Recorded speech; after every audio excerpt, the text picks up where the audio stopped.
The truck was cleared to leave, but the smallest sound on the base said it should not move. Morning had barely settled over Camp Pendleton when the motor pool came alive with its usual rhythm of engines, boots, radios, and metal doors closing one after another. Supply trucks lined the concrete lanes, their white markings bright under the California sun, while Marines moved with clipboards, gloves, and the quiet urgency of people who had a schedule to keep. Caleb Rowe stood near the edge of the lane in practical training gear, his white-skinned face calm beneath his cap, one hand holding the loose lead of a young German shepherd named Atlas. The dog was still growing into himself, sable brown and black coat catching the light, ears a little too large, amber eyes too serious for something so young. This was supposed to be a simple environmental walk, a chance for Atlas to learn the sounds of the motor pool without reacting to every little thing. Commander Hayes stood a few yards away reviewing the transport list, while a civilian contractor named Grant Miller climbed down from the cab of a supply truck and gave everyone a quick, practice smile. "Vehicle is cleared," Grant said. "Ready to roll." The truck engine idled low, sending a soft vibration through the concrete. Caleb gave Atlas a quiet forward cue. Atlas took 2 steps, then stopped. His ears snapped toward the truck. Caleb felt the change travel through the lead before he saw it in the dog's body. Not fear, not confusion. Focus. Atlas lowered his head, sniffed once near the front tire, then moved fast, slipping ahead of Caleb and dropping flat to the ground near the wheel. "Atlas," Caleb said once, low and firm. The dog did not move. Grant gave a short laugh that sounded thinner than it needed to be. "Probably smells a wrapper under there. We get that all the time." Commander Hayes looked up from the schedule, his expression tightening. "Row, control your K9. Caleb stepped closer, but he did not pull the lead. Atlas had pressed his chest to the concrete now, nose pointed beneath the truck, eyes locked on the shadow under the frame. The engine continued to idle. Caleb raised his hand. "Shut it down." Grant blinked. "Sergeant, we are already cleared." Caleb did not look away from Atlas. "Then we clear it again." The engine died with a rough sigh. For 1 second, the motor pool felt too quiet. The kind of quiet that makes a small sound brave enough to exist. Then it came. A faint, thin cry from beneath the truck. Not metal, not wind, not a loose strap moving against the frame. Caleb dropped to one knee, pulled a flashlight from Mason's hand as the young handler rushed over, and angled the beam into the dark space behind a low protective panel. Dust shimmered in the light.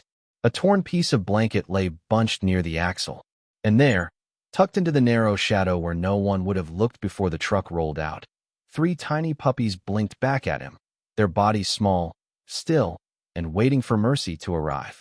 3 days earlier, Atlas had been told to stop listening so hard. It happened behind the K9 compound during a basic orientation drill, the kind meant to teach young dogs what mattered and what did not. The morning had been clear, the training yard washed in clean sunlight, with cones set in quiet lines and handlers moving between kennels, water stations, and storage racks. Caleb Rowe walked Atlas along the edge of the field with the lead loose in his hand, letting the young German shepherd take in the world one sound at a time. Atlas was not big yet. His paws still looked slightly too large when he stopped suddenly, and his ears caught the wind before the rest of him seemed ready for it. A cart rolled near the supply shed. A latch clicked near the gate. Somewhere beyond the fence, a young puppy in the foster corner gave one faint cry, almost swallowed by the hum of a passing truck. Atlas froze, his head turned toward the sound, his body lowered by an inch. Caleb felt the lead go still. "Forward," Caleb said softly. Atlas obeyed, but only after one last look toward the distant kennel wall. A handler nearby laughed under his breath. "That pup hears ghosts." Another said, "He is going to chase every squeak on base." Caleb did not answer. He watched Atlas instead. The dog did not chase everything. He ignored the loud door slam near the storage shed. He ignored 2 Marines laughing by the water cooler. He ignored the sharp beep of a cart backing up. But when something small sounded wrong, Atlas heard it like a bell. Later that afternoon, Commander Hayes called Caleb over by the rail. Hayes stood with his clipboard tucked beneath one arm, gray at his temples, expression stern but not unkind. "Rowe, he is sensitive," Hayes said, watching Atlas sit near Caleb's boot with his amber eyes fixed toward the foster kennels. "That can be useful." It can also become a problem. Caleb stood straight. Yes, sir. A working K9 needs to know the difference between mission and noise. Caleb looked down at Atlas. The young shepherd's sable coat lifted in the breeze, his nose twitching once as a faint scent crossed the yard. I think he does, sir. Hayes gave him a measured look. Then teach him to prove it. That night, Caleb returned to his room near the compound and found Atlas sitting by the door instead of on his blanket, ears pointed toward the darkened side of the base where the motor pool slept under security lights. Caleb set his boots beneath the chair, hung the lead on the wall hook, and poured water into the metal bowl. Everything in the room had a place. Boots, gloves, notebook, coffee tin, schedule, checklist. Caleb had lived by checklists for years because they turned uncertainty into steps a man could follow. But Atlas kept watching the door as if there were a step missing from every list. Caleb crouched beside him and rested a hand on the young dog's back. You are not chasing noise, he whispered. Atlas leaned into the touch for one quiet second, then lifted his head again toward the unseen motor pool. Caleb followed his gaze into the silence and wondered what the dog had heard that the rest of them had already learned to ignore. The next morning, Caleb Rowe brought Atlas through the motor pool before sunrise, when the truck still slept in neat lines and the concrete held the cool breath of night. It was not part of the official schedule. Caleb told himself it was preparation, another simple environmental walk before the bass grew loud. But the truth was quieter than that. He wanted to understand what Atlas kept hearing. The young German shepherd moved at Caleb's left side, smaller than the older K9S, but alert in a way that made the darkness feel less empty. His sable coat looked almost black beneath the security lights, and his amber eyes reflected every small movement. A tarp lifting in the breeze, a loose chain shifting against a bumper, a strip of paper sliding across the concrete near the supply office. Caleb kept the lead loose. Not slack from carelessness, loose from trust. They passed the first row of trucks without incident. Atlas sniffed the tires, the ground, the edge of a loading ramp, then moved on. He ignored the strongest smells: diesel, rubber, metal, dust, machine oil. Instead, he paused near the far corner of the yard where the supply truck from the next morning's transport schedule was parked under a pale overhead lamp. Caleb checked the number on the side panel. Same truck listed for early departure. Nothing looked unusual. Doors closed. Cargo sealed. Inspection tag clipped in place. Atlas lowered his nose to the concrete near the front wheel and inhaled slowly. Then he looked beneath the truck. Caleb crouched beside him, following his gaze into the shadow under the frame. There was nothing he could see except a low protective panel, dust, and the dark curve of the axle. Atlas did not bark. He only held still. That stillness unsettled Caleb more than noise would have. A young dog could bark from excitement. A scared dog could bark from confusion. Atlas, when he was certain, became quiet. Caleb reached for his flashlight, but before he turned it on, footsteps approached from behind the supply shed. Grant Miller appeared carrying a clipboard and a travel mug, civilian jacket zipped halfway, expression friendly in the flat way of a man who had practiced being forgettable. Sergeant Rowe, Grant said, stopping a few feet away. Little early for K9 work, is it not? Caleb stood, slow and calm, getting him used to the yard. Grant glanced at Atlas, then at the truck. Good idea. Plenty of smells out here. Dogs can get funny around motor pools. Atlas did not look at Grant's face. He looked at Grant's boots. Dust clung to the soles, and a faint thread of scent crossed from them to the space beneath the truck. Caleb noticed the dog noticing. This one leaves tomorrow? Caleb asked. Grant smiled quickly. First thing. Already cleared. The word cleared landed too smoothly. Caleb had heard men say true things with less polish. Grant lifted his mug toward the truck. Nothing special. Just routine supplies.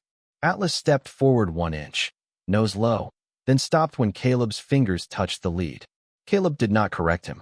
He only stored the moment in silence. The early truck, the practiced smile, the dust on Grant's boots, and the young dog staring into a shadow no checklist had asked anyone to check.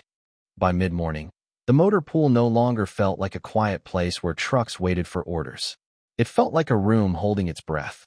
The supply truck stood in lane 3 with its inspection tag clipped neatly to the windshield and its cargo paperwork resting on Commander Hayes's clipboard. Everything about it looked correct. That was what bothered Caleb Rowe most. Wrong things rarely announced themselves. Sometimes they wore clean labels, neat signatures, and the word cleared stamped in black ink. Grant Miller stood near the driver's side door, smiling politely at anyone who looked his way, though the smile never stayed long enough to warm his eyes. "We are on a time window," he said, checking his watch. "If this truck misses departure, the whole delivery schedule backs up." Hayes looked from the paperwork to Caleb, then to Atlas, who had once again lowered himself near the front wheel, nose pointing beneath the frame. The young German shepherd's body was still, his sable coat bright in the sun, his oversized ears angled toward the shadow under the truck. Caleb could hear the bass around them, a radio calling from another lane, boots on concrete, a tool drawer sliding shut, the soft idle of a vehicle 2 rows over. Beneath all of it, Atlas listened for the one sound that did not belong. Hayes stepped closer, stern but measured. "Row, is this a training concern or a safety concern?" Caleb kept his eyes on Atlas. "If he says it matters, sir, I am treating it as safety." Grant gave a small breath of a laugh. "With respect, Commander, it is a dog under a truck. They smell everything." Caleb finally looked at him. Not sharply, not with anger, just long enough for Grant's smile to thin. Then one more check should be simple. Mason arrived with a flashlight and a mechanic's creeper, the small rolling board used for sliding under vehicles. Caleb raised a hand before anyone moved too fast. Slow. Quiet. Atlas did not rise, but his tail shifted once against the concrete, as if the calm in Caleb's voice had reached him first. Hayes nodded to the driver. "Vehicle stays off." Grant opened his mouth, closed it, then stepped back with both hands raised slightly in a gesture of cooperation that somehow looked rehearsed. Caleb lowered himself to one knee beside Atlas. The concrete was warm now, carrying the heat of the morning. Atlas turned his head just enough to look at Caleb, amber eyes steady, asking nothing except to be believed. Caleb touched 2 fingers to the dog's collar. "Show me," he whispered. Atlas stretched his neck toward the undercarriage and gave one soft, controlled whine. Mason angled the flashlight beneath the truck. At first the beam found only dust, metal, a low protective panel, and the torn edge of something dark. Then the sound came again, thinner than before, a fragile cry tucked behind the hum of the motor pool. Hayes heard it this time. His face changed. "Not much. Enough. Do not move this truck," he said. Grant's gaze dropped to the concrete. Caleb slid the flashlight beam deeper into the shadow and saw the blanket. Then movement. 3 tiny shapes pressed together behind the panel, barely visible, waiting in the narrow dark while a young dog held the whole base still. Caleb Rowe moved as if every second mattered, but not one movement was rushed. That was the strange mercy of the moment. The motor pool had gone quiet around lane 3, not silent exactly, because a base is never truly silent, but quiet enough for the smallest life beneath the truck to be heard. Mason slid the mechanic's creeper closer while Commander Hayes waved 2 Marines back, giving Caleb room to work. Grant Miller stood near the driver's side door with his hands at his sides, his face pale beneath the morning sun, but Caleb did not look at him yet. The truth under the truck needed attention first. Atlas stayed low beside the front wheel, his young body stretched along the concrete, nose pointed toward the narrow shadow behind the protective panel. He did not bark. He did not paw at the truck. He held still with the patience of something born to guard what could not speak for itself. Caleb took the flashlight from Mason and angled the beam carefully. "There are 3, he said softly. His voice changed the air. 3. Not debris. Not noise. Not a mistake. 3 puppies, tucked against a torn blanket, small enough to fit in 2 hands, their fur dusty and their bodies pressed close for warmth. They were young German shepherd mixes, too little to understand engines, schedules, or paperwork, but old enough to cry when the world became too cold and dark. "We need the panel loose," Caleb said. Hayes nodded once. Slow and clean. A vehicle mechanic stepped forward with a small tool kit and knelt beside Caleb. No one spoke above a low voice. The screws came free one by one, each tiny click sounding too loud against the concrete. Atlas watched every movement, ears high, eyes fixed on the space where the puppies waited. When the panel finally shifted, Caleb reached in with both hands, gentle as prayer, and lifted the first puppy into the light. It gave a thin sound and curled toward his palm. Mason took off his field jacket and spread it open like a blanket. Caleb placed the puppy inside, then reached again. The second was quieter, nose dusty, paws tucked under its chest. The third had one small ear folded against its head and blinked at the sunlight, as if the day itself was too bright to trust. Atlas inched forward only after Caleb allowed it. He touched his nose near the jacket, not pushing, not claiming, just checking. One puppy lifted its tiny head toward him. The young canine went perfectly still. Something in Caleb's chest tightened. Not from fear. From the sight of a dog barely grown himself, choosing calm for something even smaller. Hayes stood over them, jaw set, eyes lowered to the jacket in Mason's arms. The clipboard hung forgotten at his side. Around the lane, Marines who had come for a routine departure now stood with their caps in hand or their eyes fixed on the ground, each of them understanding how close routine had come to becoming regret. Caleb picked up the torn blanket last. A small stitch mark showed on one corner beneath the dust. Not random, not stray. A rescue program symbol he had seen before near the foster kennels. Caleb rubbed the fabric between his fingers, then looked toward Grant. For the first time that morning, rescue became discovery. The puppies were taken to the base veterinary room in Mason's field jacket, wrapped together so their warmth could gather instead of disappear. Caleb Rowe walked beside them with Atlas close to his left boot, the lead loose but the young German shepherd's attention fixed completely on the small bundle in Mason's arms. Commander Hayes followed a few steps behind, no longer looking at the transport schedule.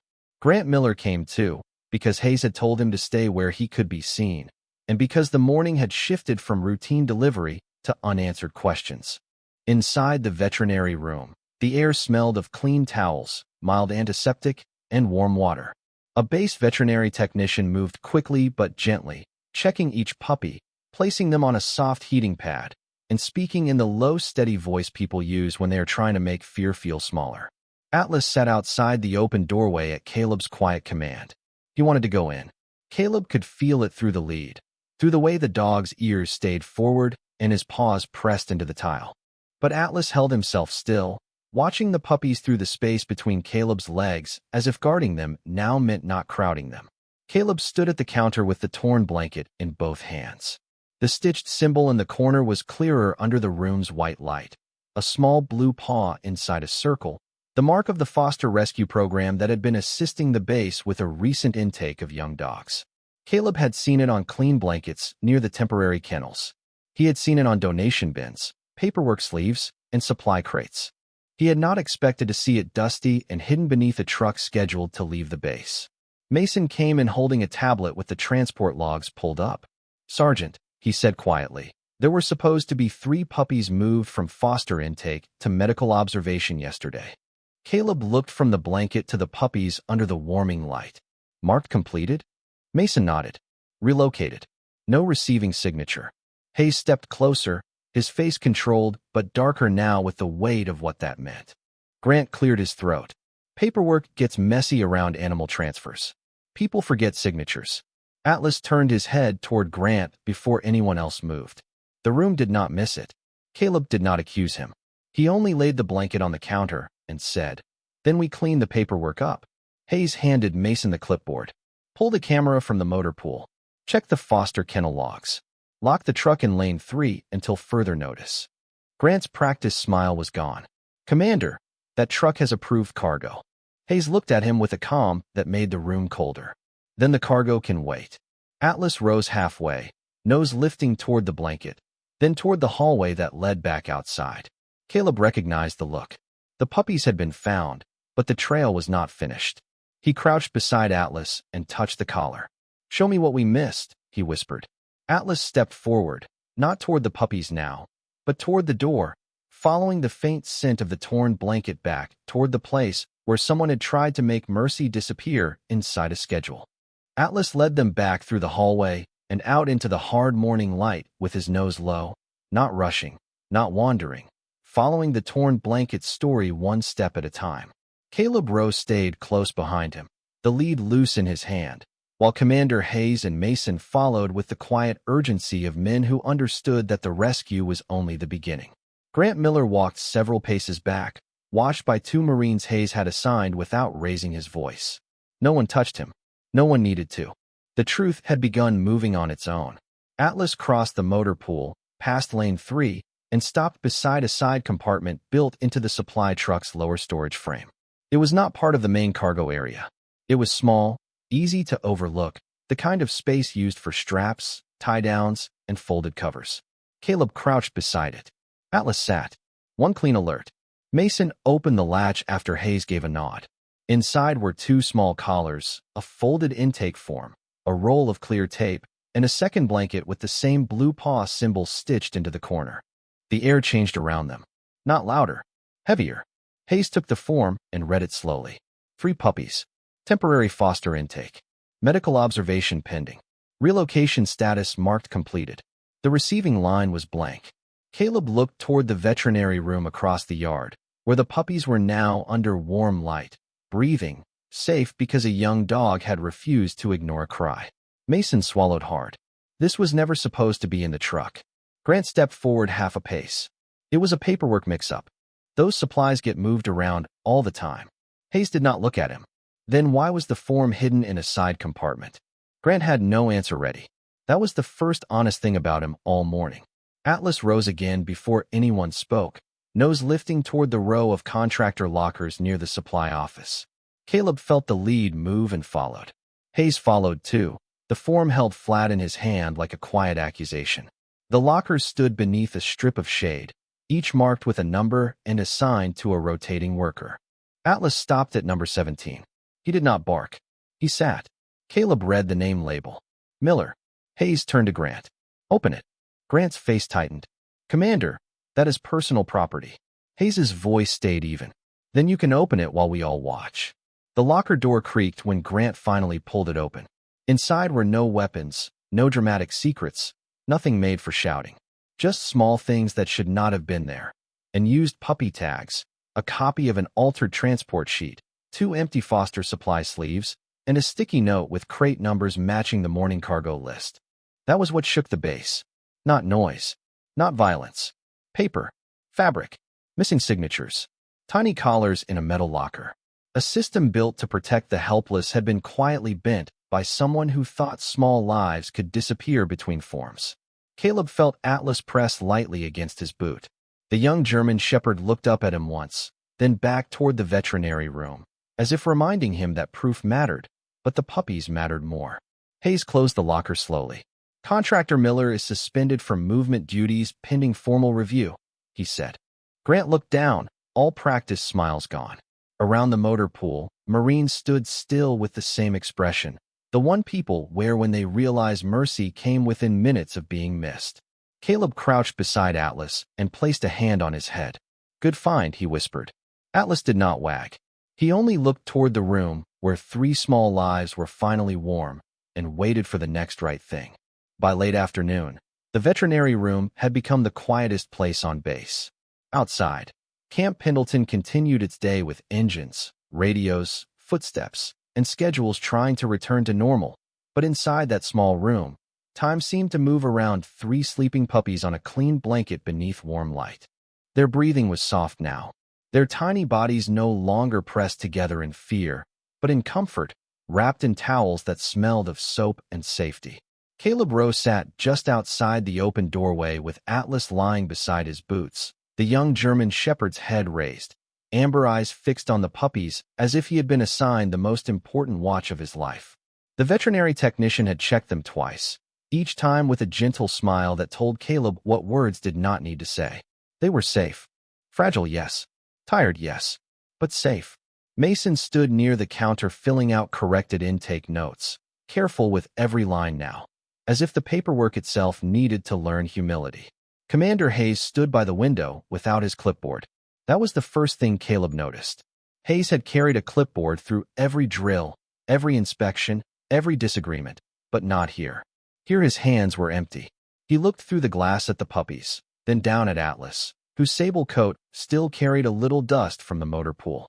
I thought he needed to learn what not to hear, Hayes said quietly. Caleb did not answer right away. Atlas's ears moved at the sound of Hayes's voice, but his eyes stayed on the puppies. After a moment, Caleb said, maybe he already knew. Hayes looked at him. Caleb rested one hand on Atlas's back, feeling the steady warmth beneath the fur. Maybe he was learning what not to ignore. The words settled in the room with the soft hum of the warming pad. Hayes turned back toward the puppies. One of them shifted in sleep, a small paw pressing into the clean blanket. Atlas lifted his head higher, then relaxed when the puppy settled again. The gesture was so careful, so young and old at once, that even Mason stopped writing for a second. Hayes exhaled slowly. It was not quite a sigh, more like a man setting down something he had held too tightly. Keep him close to the foster unit for the next few days, Hayes said. If he hears something, I want to know. Caleb looked down at Atlas, and for the first time that day, the corner of his mouth softened. Yes, sir. Atlas finally lowered his head onto Caleb's boot, but he did not sleep. Not fully. His eyes stayed half open, watching the doorway, the blanket, the rise and fall of the puppies' little backs. Outside, the supply truck sat locked and empty in lane 3, the paperwork pulled, the schedule rewritten, the truth no longer hidden beneath metal and routine. Inside, 3 small lives rested because one young dog had listened when everyone else had been busy moving on. The next morning, the motor pool opened under a softer sky. Lane 3 had been swept clean, the supply truck inspected again, and this time it rolled out slowly, empty of secrets, cleared by more than a stamp on paper. Caleb Rowe stood near the fence with Atlas at his left boot, the young German shepherd sitting straight as the vehicle passed through the gate and disappeared beyond the curve of the road.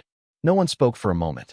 The sound of the engine faded, leaving behind the faint rustle of wind through the boundary ropes and the distant calls of morning formation. Grant Miller was no longer on movement duty, pending formal review, and the foster program logs had been corrected before sunrise. It would all become reports, signatures, policy notes, and revised checks. Caleb understood the need for that. Systems mattered. But as he looked down at Atlas, he knew a system had only worked because a young dog had refused to let a small cry vanish beneath it. Across the yard, a white foster transport van waited outside the veterinary room. Mason carried the first puppy in a clean towel, then the second, while the veterinary technician brought the third against her chest with careful hands. The puppies looked warmer now, sleepy and safe, their tiny noses twitching at the morning air. Atlas rose but did not pull. Caleb let the lead hang loose.